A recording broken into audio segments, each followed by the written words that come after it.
நட்சத்திரமான மக நட்சத்திரம். உங்களுக்கான இந்த பாரவ வருடத்துக்கான பலன்கள் அப்படிங்கிறது, உங்களுக்கு ஒரு நல்ல வழிகாட்டி அல்லது நல்ல குரு அமைவாங்க.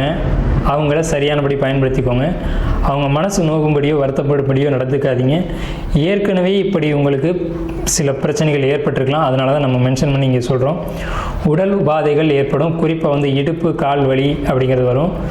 முழங்கால் வலி ஆல்ரெடி வந்திருக்கும், வரும்.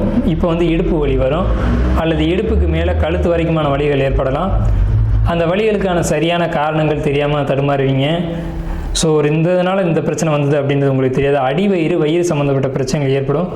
கர்ப்பிணி பெண்களாக இருந்தால் நீண்ட தூர பயணங்கள் வேண்டாம். ஒரு 3-4 மாதங்களுக்கு பயணங்களை தவிர்த்துக்கிறது நல்லது. இருதயம் சம்மந்தப்பட்ட வகையில் நீங்கள் ரொம்ப ரொம்ப கவனமாக இருக்கணும். உங்களுக்கு மனசுக்குள்ளே ஒரு குழப்பம், ஒரு அச்சம், ஒரு பயம் சம்மந்தமே இல்லாமல் வரும். அதே நேரத்தில் உங்களுக்கு வழிகாட்டுறதுக்கும் ஒரு நபர் உங்களுக்கு இருப்பாங்க. நண்பர்களை பகைச்சிக்காதீங்க. இது முக்கியமான அட்வைஸ். நண்பர்களை பகைச்சிக்காதீங்க. நீங்கள் வழிபட வேண்டிய கோயில் அப்படிங்கிறது திண்டுக்கல்லில் இருக்கக்கூடிய தவசிமேடை மகாலிங்கேஸ்வரர் கோயில். திண்டுக்கல்லில் இருக்கக்கூடிய தவசிமேடை மகாலிங்கேஸ்வரர் கோயில்.